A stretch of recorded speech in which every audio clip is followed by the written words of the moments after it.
Oke, kali ini kita bahas tentang bumi.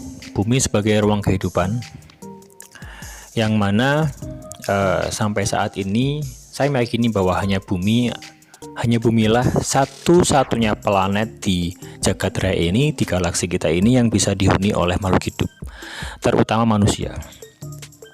Walaupun sekarang banyak peneliti yang sedang meneliti untuk adanya kehidupan di planet lain, akan tetapi saya tidak yakin bahwa hal itu bisa terjadi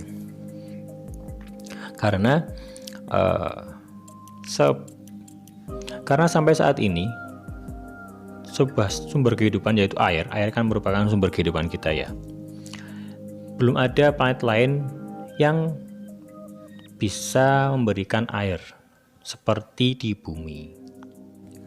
Hal inilah yang kemudian meyakinkan saya pribadi untuk menyampaikan bahwa bumilah satu-satunya planet yang bisa dihuni oleh manusia. Selain itu, karena kondisi geografis inilah, kondisi geografis yang ada di bumilah yang hanya bisa mengakibatkan, yang bisa menjadi tempat tinggal manusia.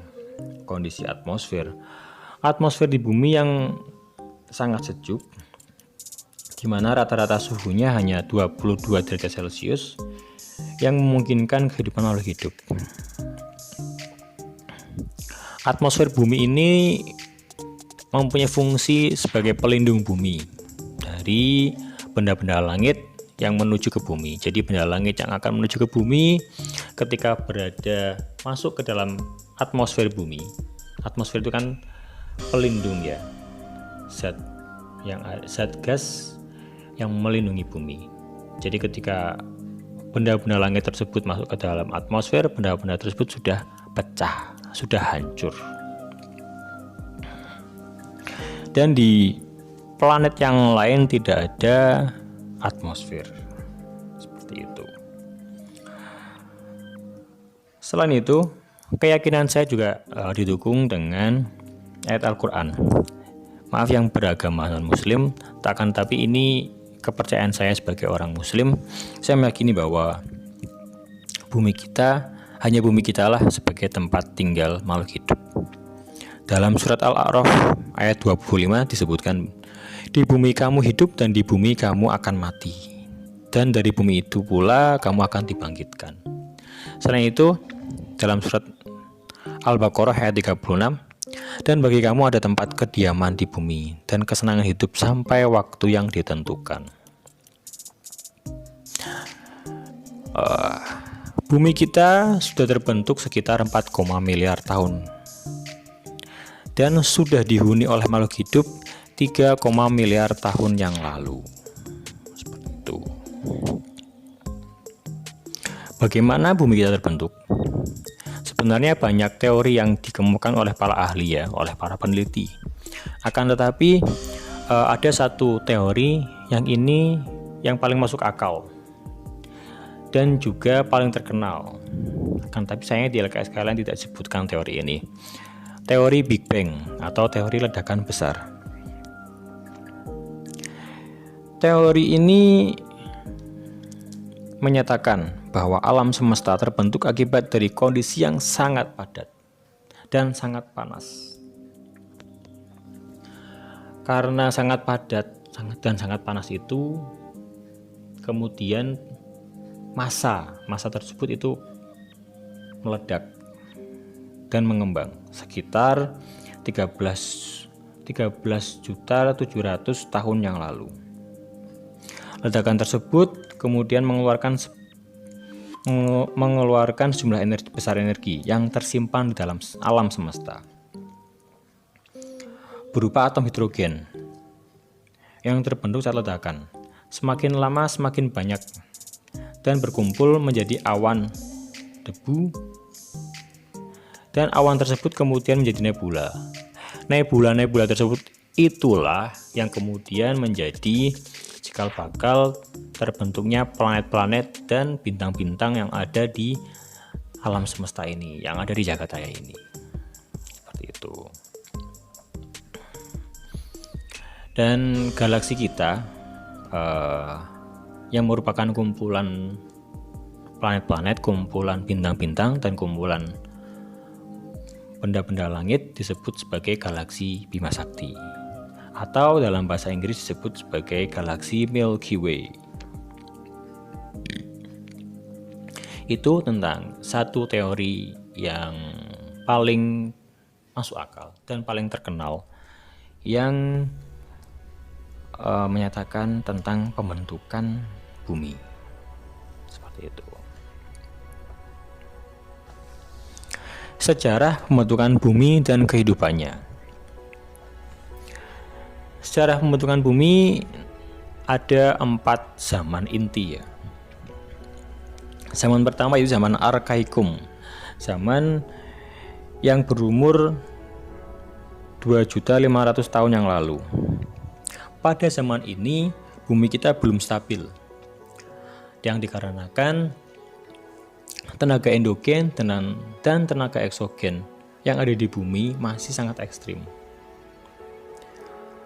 Tenaga endogen merupakan tenaga yang berasal dari dalam bumi, yaitu berupa gempa tektonik dan gempa vulkanik. Jadi pada tahun tersebut gempa-gempa di bumi masih sangat sering dan sangat besar skalanya, yang mengakibatkan makhluk hidup saat itu belum ada. Sedangkan tenaga eksogen merupakan tenaga yang berasal dari luar bumi. Tenaga dari luar bumi bisa berupa angin, bisa berupa air yang berupa hujan. Dan pada saat itu anginnya mengakibatkan badai yang sangat luar biasa. Hujan pun hujan yang sangat luar biasa, hujan es. Seperti itu. Bumi pada saat itu masih sangat panas, yang mengakibatkan belum ada kehidupan pada saat itu. Setelah itu, sekitar tahun 340 juta tahun yang lalu, disebut sebagai zaman Paleozoikum, zaman primer. Pada zaman tersebut sudah mulai ada kehidupan, yaitu mikroorganisme yaitu hewan-hewan yang berukuran sangat kecil,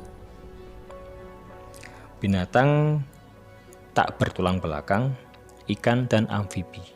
Jadi sudah mulai ada kehidupan, tetapi makhluk-makhluknya masih makhluk-makhluk super kecil dan beberapa hewan yang lainnya. Setelah itu sekitar 140 juta tahun yang lalu disebut sebagai zaman Mesozoikum atau zaman sekunder. Zaman kedua, kehidupan mulai ada perkembangan. Selain ada ikan dan katak, yang mulai berkembang juga mulai ada burung. Di zaman ini proses tektonis terjadi. Jadi tektonis itu gerakan lempeng tadi ya. Iklim dan evolusi. Benua mulai terbentuk seperti sekarang. Jadi pada zaman dulu itu beberapa teori lagi menyebutkan bahwa pada awalnya bumi kita itu belum terbentuk seperti sekarang. Benua-benuanya, daratan-daratannya tidak seperti bentuk yang sekarang. Ya, pada zaman Mesozoikum ini bumi sudah mulai terbentuk seperti yang sekarang ini. Jadi sudah ada benua Australia, benua Amerika, benua Asia, dan lain sebagainya. Iklim di bumi sudah mulai hangat. Dan pada zaman ini sangat menunjang terjadinya evolusi dan diversifikasi spesies-spesies baru. Zaman yang keempat adalah zaman Neozoikum dan zaman Kainozoikum. Pada zaman ini keadaan bumi sudah membaik. Perubahan suhu tidak terlalu ekstrim dan kehidupan berkembang dengan pesat.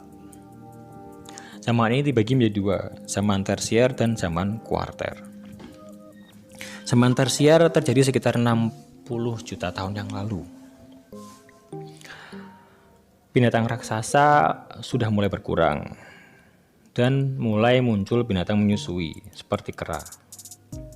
Dan pada zaman ini muncul binatang gorila yang sangat besar yang disebut Giganthropus atau kera manusia raksasa. Setelah itu zaman kuarter diduga berusia 600.000 tahun yang lalu. Pada zaman ini muncul dan berkembang tanda-tanda kehidupan praaksara. Jadi manusia pertama ya. Zaman ini dibagi menjadi dua, kala Pleistosen dan kala Holosen. Itulah sejarah pembentukan dan kehidupan di bumi. Kemudian ini merupakan teori perkembangan bumi ya. Jadi pada awalnya banyak peneliti yang mengatakan bahwa bumi kita itu tidak langsung terbentuk seperti yang sekarang ini.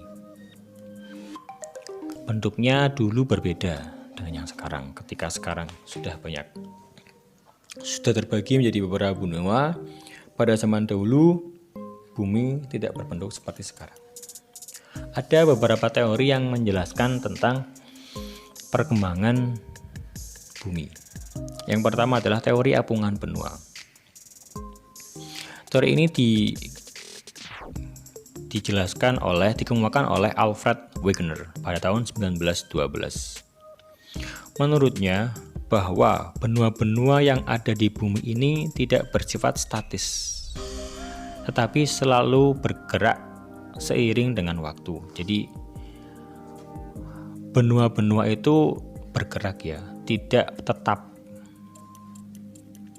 Awalnya bumi ini hanya terdapat satu benua, yaitu Pangea. Yang kemudian Pangea ini terbelah menjadi dua, Laurentia dan Gondwana.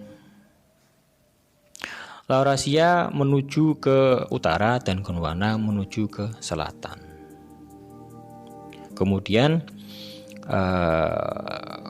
kedua benua tersebut terpecah lagi dan terbentuklah seperti bentuk yang sekarang ini. Akan tetapi pada awalnya Alfred Wegener sebagai orang yang mengemukakan pendapat ini banyak dilakukan oleh banyak pihak. Karena Alfred Wegener bukan merupakan geologis, bukan merupakan seorang geografis. Seperti itu, tapi dia bisa menjelaskan tentang teori perkembangan bumi. Walaupun setelah itu banyak teori-teori yang muncul dan meyakini bahwa yang dikatakan Alfred Wegener bisa dipercaya. Itu. Yang kedua merupakan teori konveksi. Teori ini dikemukakan oleh Arthur Holmes dan Harry Hess. Menurutnya, di dalam bumi yang masih dalam keadaan panas dan berpijar, terjadi arus konveksi yang membawa materi berupa lava sampai ke permukaan bumi. Di Mid-Oceanic Range, punggung tengah samudra. Lava tersebut membeku, kemudian membentuk lapisan kulit bumi yang baru dan menggeser dan menggantikan kulit bumi yang lebih tua. Jadi sebenarnya banyak teori-teori ini kemudian berhubungan ya, dan bisa saling dikaitkan. Teori yang selanjutnya adalah teori kontraksi yang dikatakan oleh Descartes pada tahun 1596 sampai 1650. Bumi semakin lama semakin menyusut yang disebabkan oleh terjadinya proses pendinginan, sehingga di bagian permukaannya terbentuk relief. Relief itu bentuk muka bumi ya. Relief bisa berupa gunung, bisa berupa sungai, bisa berupa lembah, bisa berupa daratan, bisa berupa pegunungan. Seperti itu. Teori yang selanjutnya merupakan teori dua benua yang disampaikan oleh Edward Seuss pada tahun 1831. Nah, teori yang tadi yang dikatakan oleh Alfred Wegener ini nyambung dengan teori sebelumnya, ini teori yang dikatakan oleh Edward Seuss ini. Awalnya bumi terdiri atas dua benua yang sangat besar, yaitu Laurentia dan Gondwana. Kedua benua tersebut kemudian bergerak perlahan ke ekuator, kemudian terpecah. Laurentia terpecah menjadi Asia, Eropa, dan Amerika Utara, sedangkan Gondwana menjadi Afrika, Australia, dan Amerika Selatan. Sampai pada pernyataan teori yang pertama, yaitu Alfred Wegener, belum diketahui kenapa benua-benua tersebut bisa bergerak. Kenapa benua-benua tersebut bisa berpisah, bisa terpisah, ataupun bisa menyatu. Karena ada pergerakan yang kemudian memisahkan, ada juga karena pergerakan kemudian menyatu antara daratan. Nah, di teori yang terakhir ini, teori lempeng tektonik, ini teori yang paling lengkap.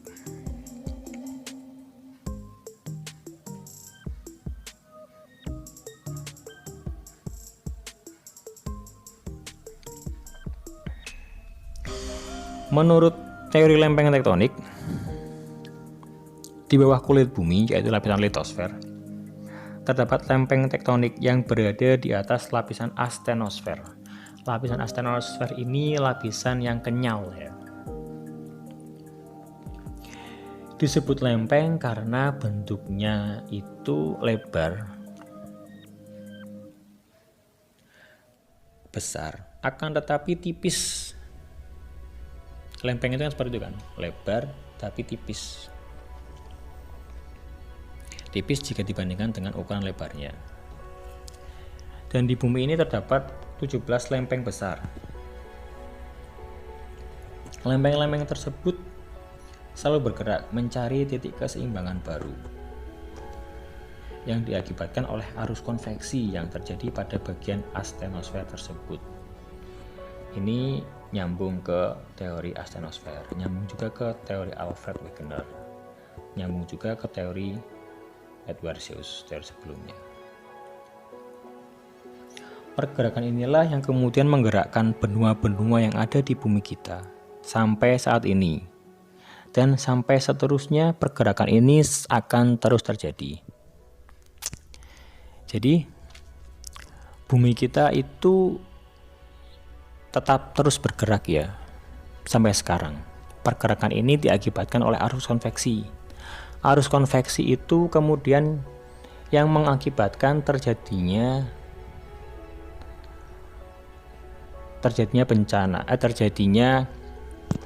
gempa bumi, baik gempa bumi tektonik maupun gempa bumi vulkanik. Karena gempa bumi tersebut kemudian mengakibatkan daratan ataupun lautan bergerak.